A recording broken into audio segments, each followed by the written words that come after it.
오늘도 풍성한 은혜가 오늘 저와 여러분 가운데 풍성하게 임하기를 간절히 소망합니다. 제 아내가 어느 날 저에게 이렇게 질문했다고 한번 가정해 보겠습니다. 여보, 나 사랑해? 이 질문이 왜 웃으시죠? 이 질문이 어느 때는 싱겁다는 생각이 들기도 합니다. 그런데요, 어느 때는 찔립니다. 왜냐하면 너무 당연한 것을 물으니까 싱겁기도 하고요. 다른 한편으로는 혹시 제가 뭘 잘못한 게 있나 싶어서 찔립니다. 제가 여러분들에게 이렇게 한번 물어보겠습니다. 여러분은 복음을 믿으십니까? 만약에 주일학교 학생들이 선생님에게 묻는 거예요. 선생님, 복음을 믿으세요? 자녀가 부모님께 묻는 거예요. 엄마, 아빠, 복음을 믿으세요? 라고 질문을 한다면 어떠한 마음이 드십니까? 이 중에서 내가 지금까지 신앙생활을 40년 동안 해왔는데 그걸 질문이라고 하냐고 기분 나빠하실 수 있습니다. 왜냐하면 당연하기 때문입니다. 그런데요, 저는 오늘 이 본문 말씀, 우리가 읽었던 바울이 우리에게 하는 이 본문 말씀이 마치 그러한 질문을 하는 것 같아요. 고린도후서 13장 5절 말씀, 우리 다 같이 한번 읽어보도록 하겠습니다. 너희는 믿음 안에 있는가?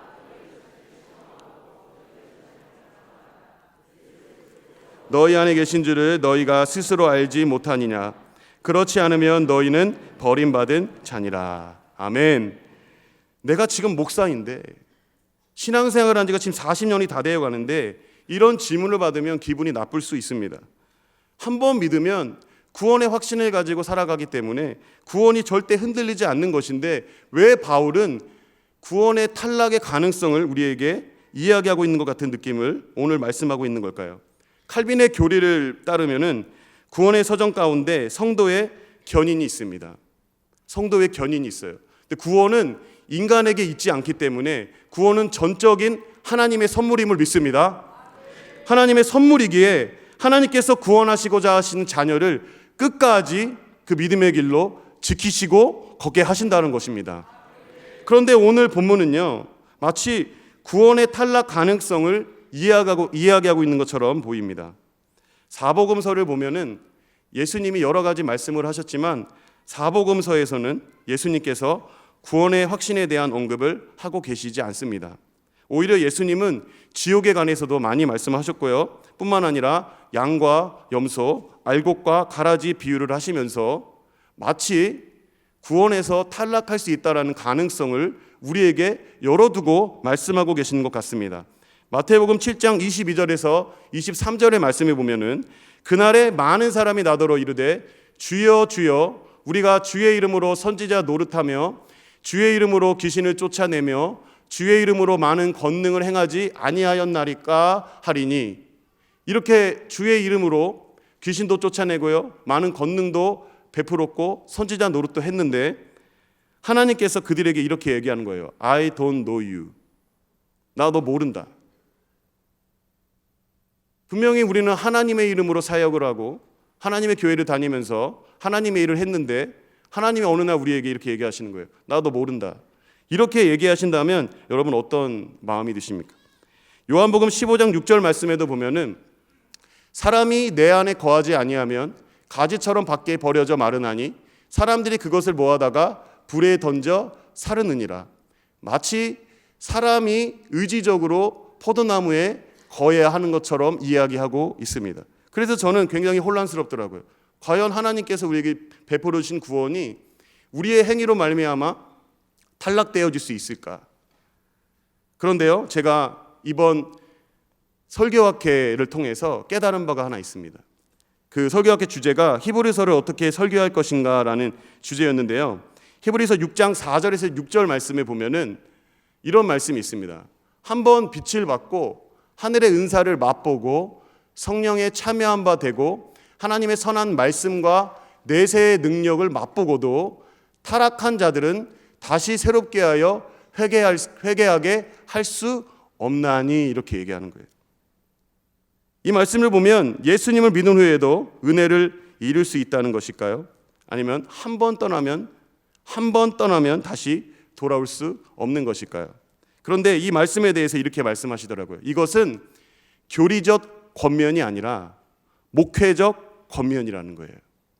마치 한 영혼이 악하게 행동을 하거나 한 영혼이 믿지 않는 자처럼 행동하거나 주님을 부인하는 것처럼 행동할 때, 그럴 때에는요, 우리도 강력하게 목회적 권면으로 너 그렇게 하면 구원을 이룰 수 있어, 너 똑바로 정신 차려야 돼 라고 권면을 해야 한다는 것입니다. 칼빈의 교리는 삶의 과정에서 놀랄 것이 아니라 삶을 돌아봤을 때 하나님의 전적인 은혜임을 고백하는 것입니다. 그렇기 때문에 우리는 이 과정에서 늘 내가 어디에 서 있는가, 내가 믿음 안에 거하고 있는가 늘 살펴봐야 한다는 것입니다. 그렇다면 바울은 어떤 의미에서 이 말씀을 하셨을까요? 다시 한번 고린도후서 13장 5절 말씀, 우리 빨간 부분만 한번 읽어볼까요? 노란 글씨만 읽어보겠습니다. 시작.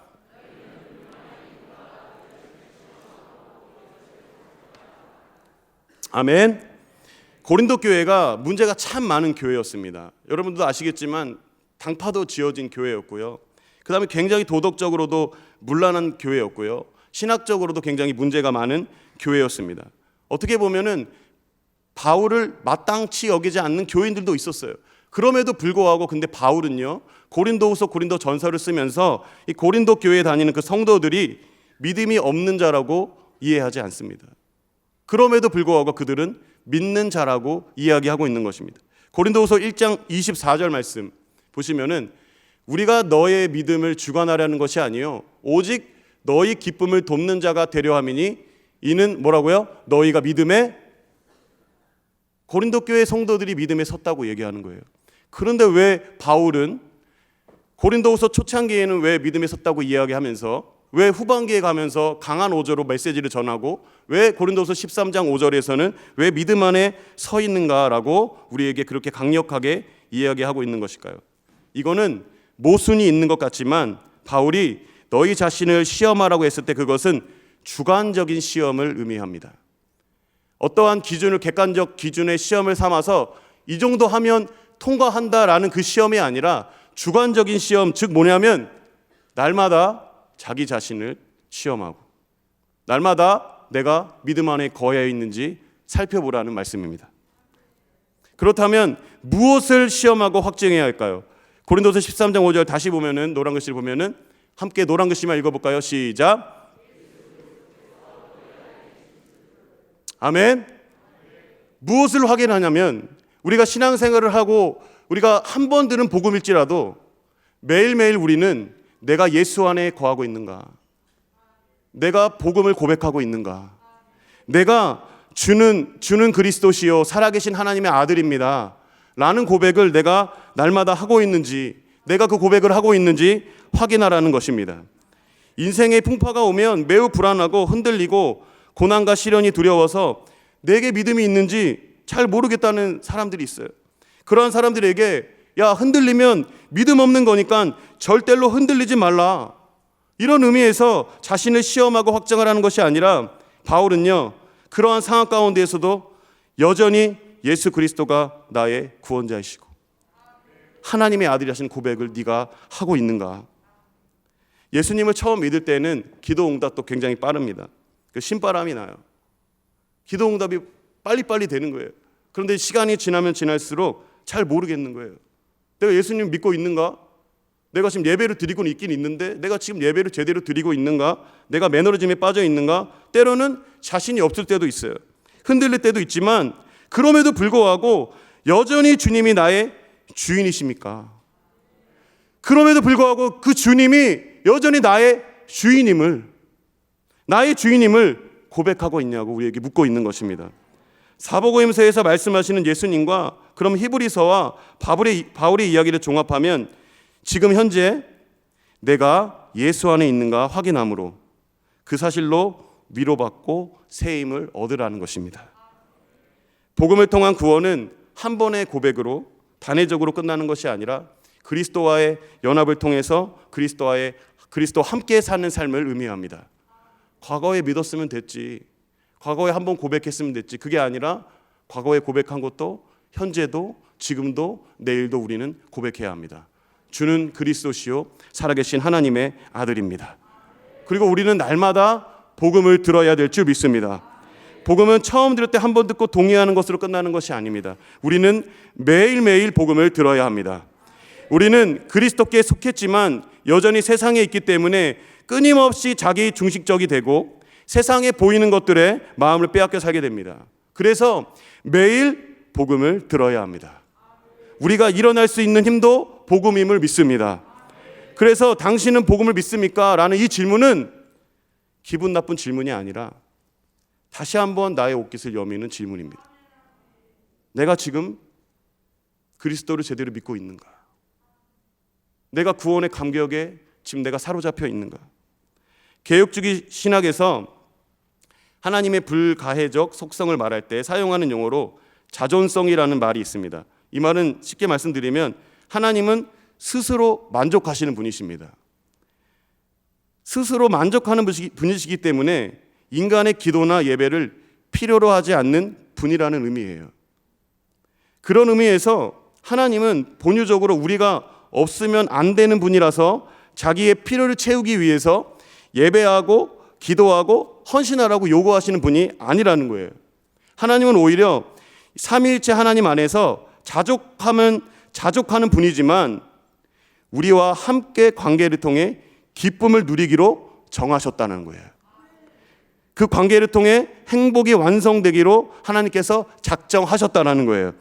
그래서 요한복음 15장 11절에 보면 내가 이것을 너희에게 이름은 내 기쁨이 너희 안에 있어 너의 기쁨을 충만하게 하려 함이라.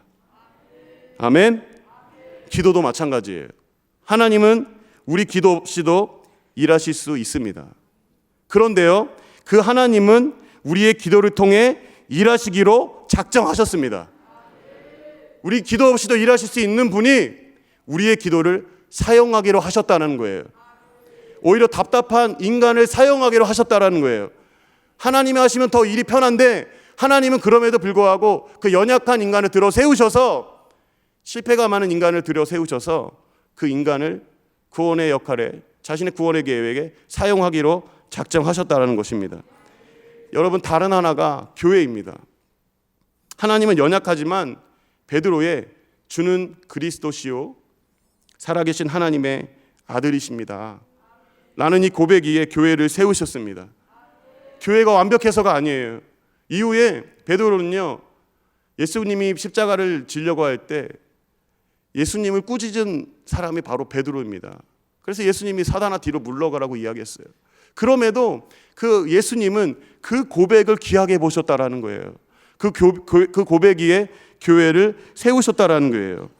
교회가 완벽해서가 아니라 하나님은 음부의 권세 가운데 교회를 세우셔서 그리고 그 공동체가 모여서 고백하게 하신 거예요.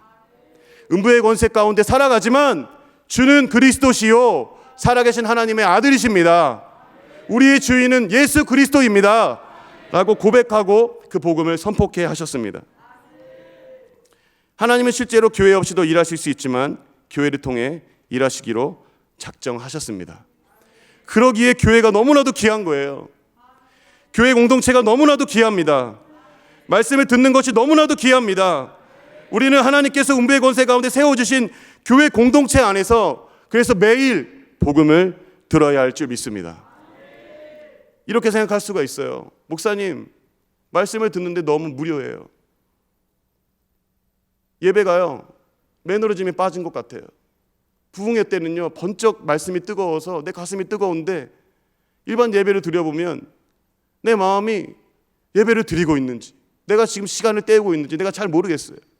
이렇게 생각하시는 분들이 여러분들은 아니시겠지만 저는 가끔 그럴 때가 있어요.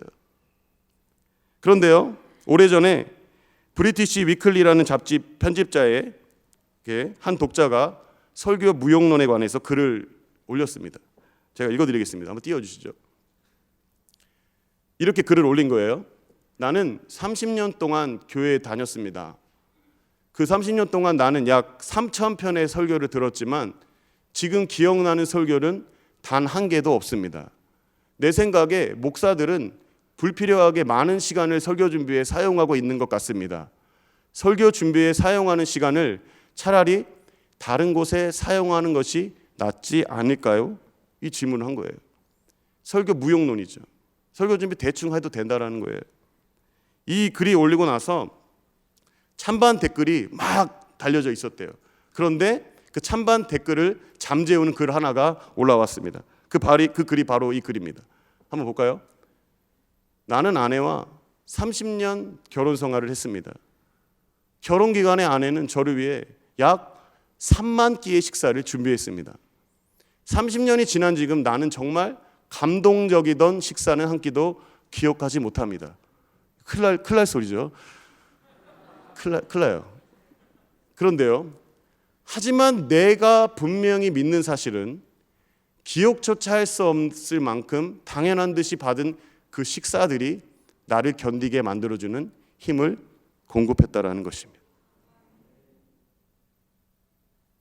우리가 무료하게 생각했던 이 예배가, 어느 날은 눈물 하나 흘리지 않는 그 예배가, 내가 마치 나는 이 예배가 시간 때우는 예배라고 생각했던 그 예배가 우리에게 영향을 공급하고 생명을 불어넣는 예배인 줄 믿습니다. 항상 우리가 눈물을 흘려야만 예배를 제대로 드리는 게 아니에요.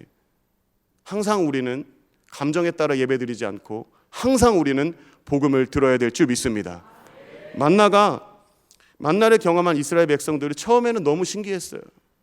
처음에는 감격에 막 휩싸였겠죠. 그러면서 밥을 먹었을 거예요. 그런데 한번 생각해 보세요. 1년이 지나고 2년이 지났는데 만나의 감격이 있었을까요? 매일 내려주는 그 만나가 없으면 한 끼 해결하지 못하는 그런 상황 가운데 하나님께서 매일 만나를 내려주셨어요. 근데 아마 이스라엘 백성들 1년이 지나고 2년이 지났을 때 감격이 있었을까요? 없었을 거예요. 이제 만나도 굉장히 습관적인 거구나, 당연한 거구나 생각했을 거예요. 그럼에도 가나안 땅에 들어가서 이제 만나가 끊겼을 때 그들은 느꼈을 거예요. 아, 만나가 우리의 일상을 채운 거고 만나가 은혜였구나. 만나가 은혜였구나. 그 만나가 우리의 일상을 채우고 지키는 하나님의 임재라는 사실을 그제서야 깨닫게 되는 것입니다. 작년 상반기에 그 하나님의 선민 수업을 하면서 정말 인생의 모진 고난과 고통을 겪으신 분을 많이 만났는데요. 그 중에서 정말 인생의 쓰라린 고통을 겪으신 한 분의 고백이 저는 기억이 납니다. 그 고백이 그분께서 이렇게 말씀하셨어요. 고난 가운데에서도 지금까지 살아올 수 있었던 것이 바로 예배라고. 예배의 자리라. 그리고 그분이 붙잡는 말씀이 바로 오늘 이 말씀입니다. 고린도후서 13장 5절 말씀이에요. 내가 믿음 안에 거하고 있는가. 항상 자기 자신을 살펴보는 거죠. 히브리서 6장 5절 말씀에 보면 하나님의 선한 말씀과 내세의 능력을 맛보고도, 이것은요 우리의 예배가요 천상의 예배를 맛보는 예배임을 믿습니다.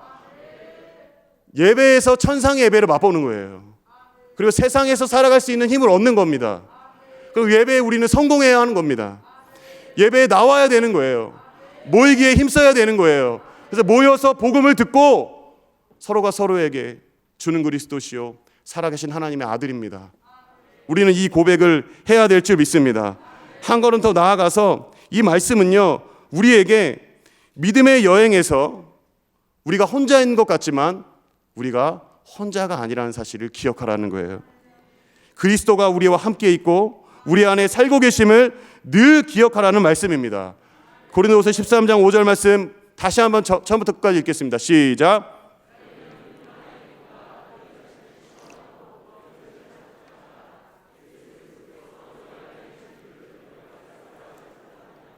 그렇지 않으면 너희는 버림받은 자니라. 아멘. 그리스도께서 너희 안에 계신 줄을 너희가 알지 못하느냐.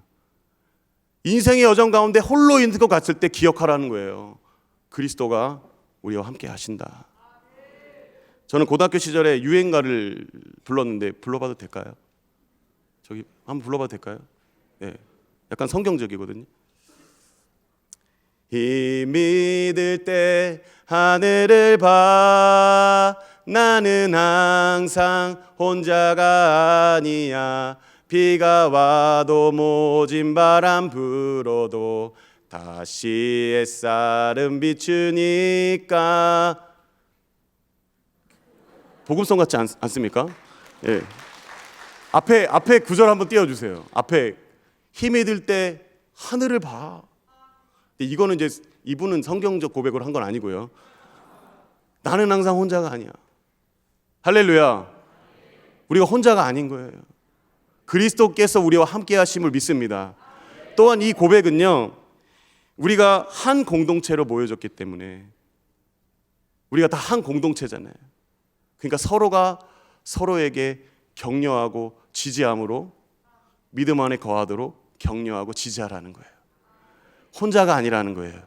이 믿음의 경주는 혼자가 아니기 때문에 교회 공동체의 한 사람 한 사람이 당신 믿음 안에 거해야죠. 왜 예배 안 나오고 있어요? 예배 나와야죠. 말씀 들어야죠. 이렇게 고백하며 공동체를 이끌어가라는 말씀입니다. 제가 고등학교 때요, 그 청소년 시기에 삶의 현타를 경험했습니다. 그래서 그냥 떠나고 싶었어요. 그래서 고등학교 시절에 주일날 안양에서 350번 버스를 타고 안산 오이도로 놀러 갔습니다. 일상으로부터 탈출을 시도한 것이죠. 오이도에 가면요, 굉장히 그 긴 대교가 있습니다. 사진 한번 보여주시겠어요? 이게 뭐냐면 천사대교보다 길어요. 천사대교보다 긴데 이게 시와 방조제입니다. 그 오이도에 가면은 긴 대교가 있는데 그냥 오이도 끝자락에서 이제 대교를 건너고 싶은 마음이 막 드는 거예요. 그래서 친구들하고, 야, 오늘 우리 일상에서 한번 벗어나 보자. 우리 한번 저기 대부도까지 한번 건너가 보자. 근데 이게 12.7km입니다. 12.7km예요. 근데 고등학교 애들은 그거 잘 몰라요. 그게 뭔지 안 뭔지 잘 모르고 이제 고등학교 친구들하고 이제 막 저기 시야방조제 도로가 옆에 길을 이렇게 막 걸으면서 물 수제비를 막 이렇게 바닷가에다 던지면서 와 막 이러면서 애들하고 막 던지고 있는데요. 그러니까 어떻게 보면 일상 탈출이잖아요. 그래서 친구들하고 이제 막 걷고 있는데 한 2시간 정도 걸으니까 이제 안 거죠. 우리 미쳤다. 이건 걸어갈 길이 아니다. 그래가지고 막 그 길에서 막 헤매고 있는데 서로 막 이제 얘기하면서 이제 어떻게 하냐 하고 있는데 핸드폰으로 음성 메시지가 하나 온 거예요. 음성 메시지를 제가 열어봤어요. 열어봐가지고 이제 음성 메시지를 딱 듣는데 그 음성 메시지에서 갑자기 찬송가를 부르는 한 분의 목소리가 들렸습니다. 그게 누구냐면 저희 아버지입니다. 제가 그것도 불러드리겠습니다. 돌아와 돌아와 마음이 고난이여 길이 참 어둡고 매우 험악하니 여기가 포인트예요. 집을 나간 자여 어서와 돌아와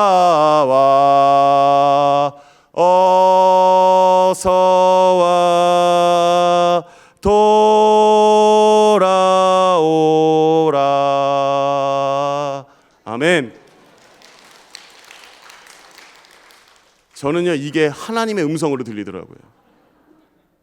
너 뭐하니? 대호야, 너 지금 뭐하고 있니? 너 지금 어디 있니? 너 지금 어느 길에 서 있니? 제가 이 메시지를 듣고 돌이켜서 다시 2시간을 걷고 350번을 타고 안양에 귀가를 했습니다.